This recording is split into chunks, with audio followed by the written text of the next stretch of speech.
नमस्कार दोस्तों, future flash classes में आप सभी का स्वागत है। आज आप फिजिक्स क्लास 11th के वृत्तीय गति चैप्टर सर्कुलर मोशन से अभिकेंद्र बल यानी कि सेंट्रीपिटल फोर्स के बारे में जानेंगे। अभिकेंद्र बल अर्थात इंग्लिश में इसको बोलते हैं सेंट्रीपिटल फोर्स।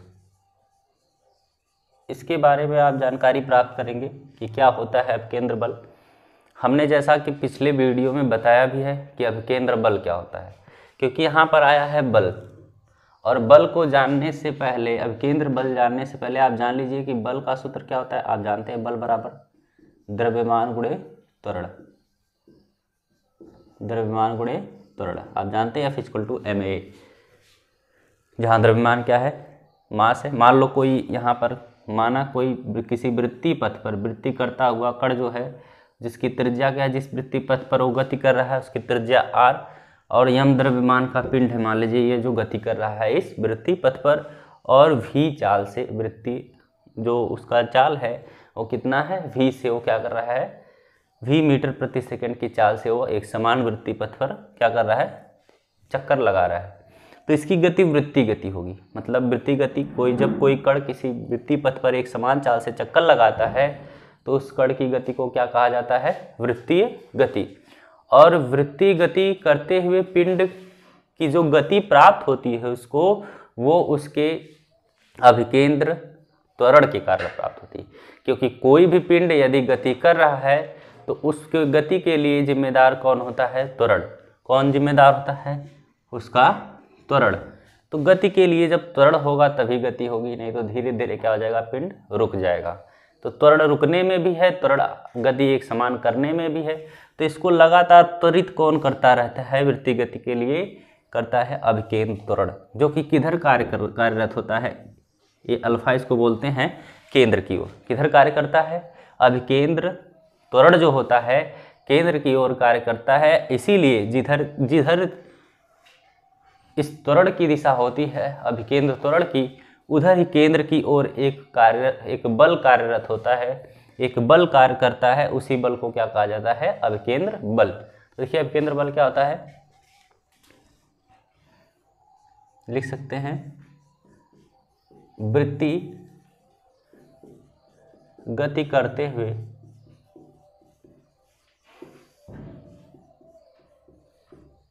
पिंड, वृत्तीय गति करते हुए पिंड पर केंद्र की ओर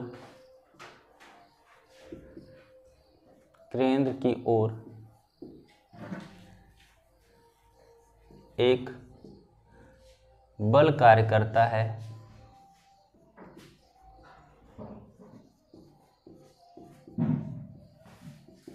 है जिसे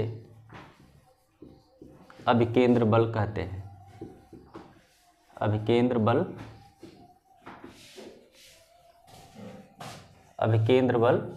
कहते हैं।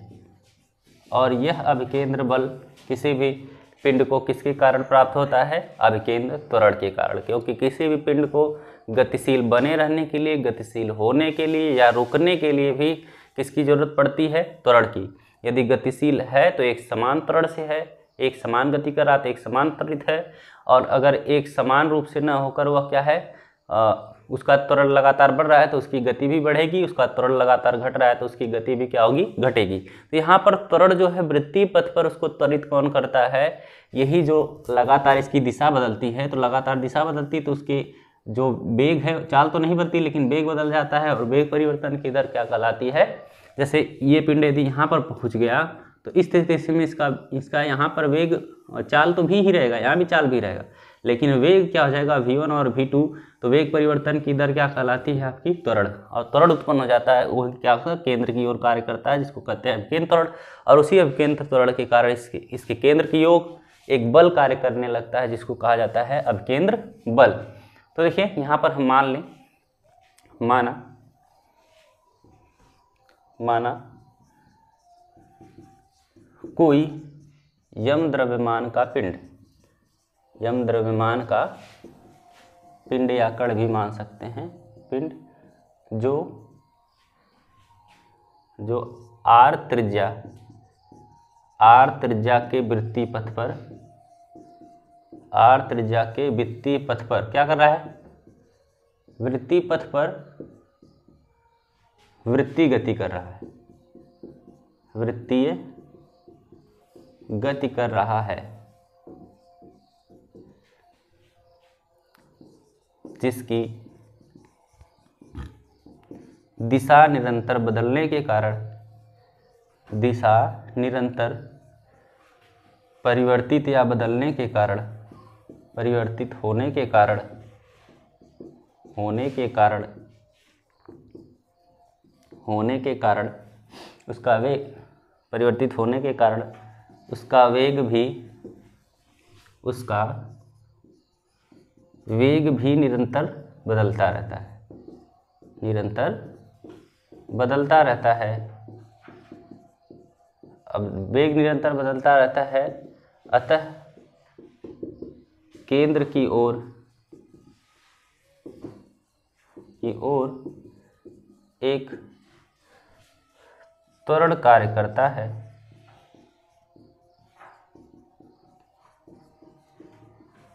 जिसे क्या कहते हैं, जिसे अभिकेंद्र त्वरण कहा जाता है। क्या कहा जाता है, अभिकेंद्र त्वरण, जिसे अभिकेंद्र त्वरण कहते हैं। अब देखिएगा, एक अभिकेंद्र त्वरण किधर कार्य कर रहा है, केंद्र की ओर, केंद्र की ओर अभिकेंद्र त्वरण कार्य कर रहा है। तो इसको हम क्या कर सकते हैं, लिख सकते हैं कि अतः त्वरण अभिकेंद्र त्वरण बराबर क्या हो जाएगा, अभिकेंद्र त्वरण बराबर, अभिकेंद्र त्वरण का आप सूत्र लगाइए। कल ही हमने बताया था, क्या बताया था अभिकेंद्र त्वरण का सूत्र, कल ही हमने निकाला था अभिकेंद्र सूत्र, वीडियो में, पिछली वीडियो में हमने निकाला था। अभिकेंद्र त्वरण का सूत्र क्या होता है, देखिएगा, अभिकेंद्र त्वरण तो कितना होगा यहाँ पर अभिकेंद्र त्वरण अल्फा बराबर हो जाएगा v²/r, या इसी को सॉल्व किए थे कल, तो क्या आया था, अल्फा = r⍵²। तो हमें क्या चाहिए, हमें चाहिए अभिकेंद्र बल, क्या चाहिए, अभिकेंद्र बल। तो अभिकेंद्र बल बराबर क्या होता है, किसी भी बल का सूत्र क्या होगा, द्रव्यमान गुणित त्वरण की जगह पर क्या हो जाएगा, अभिकेंद्र त्वरण, क्या हो जाएगा, अभिकेंद्र त्वरण। तो देखिए, जब लगेंगे अभिकेंद्र बल F और द्रव्यमान क्या हो जाएगा, m इंटू अभिकेंद्र त्वरण क्या है आपका, v²/r। तो क्या हो जाएगा, अभिकेंद्र बल बराबर हो जाएगा mv²/r, या आप अभिकेंद्र त्वरण का ये सूत्र रखेंगे, अल्फा बराबर r⍵², ये भी रख देंगे, तो एक और सूत्र प्राप्त हो जाएगा आपको, या F = m इंटू v²/r के स्थान पर क्या रख सकते हैं, r⍵²। तो क्या हो जाएगा, F = mr⍵²। तो इस तरह से अभिकेंद्र बल के दो सूत्र प्राप्त होंगे आपका, mv²/r और या mr⍵²।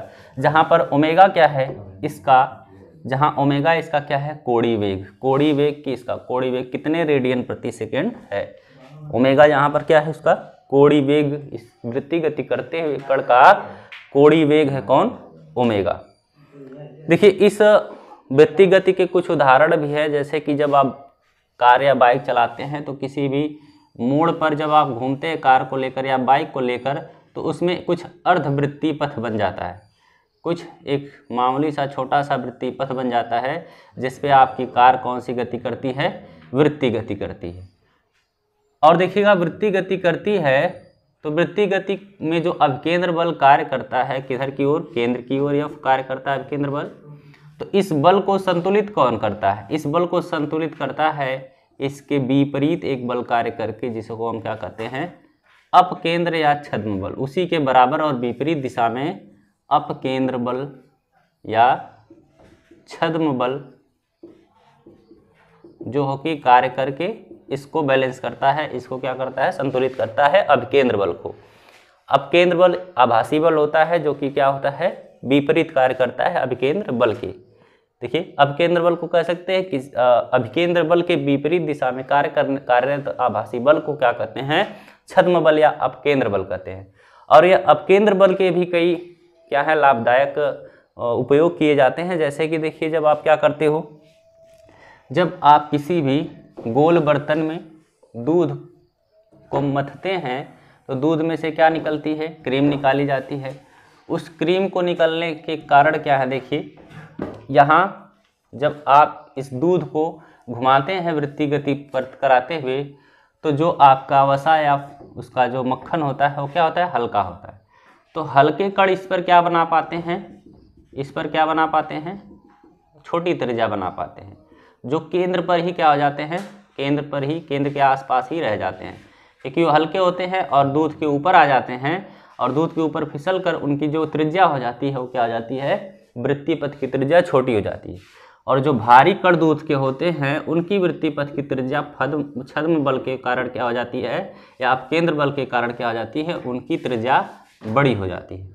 और उनकी त्रिज्या बड़ी हो जाती है तो इस वृत्तीय या गोलाकार जो बर्तन है आपका, जो उस वाले बर्तन में या वृत्तीय जो आपका वृत्ताकार बर्तन है उसमें जो केंद्र में क्रीम क्या हो जाती है, एक जगह इकट्ठा हो जाती है, जिसको निकाल लिया जाता है आसानी से।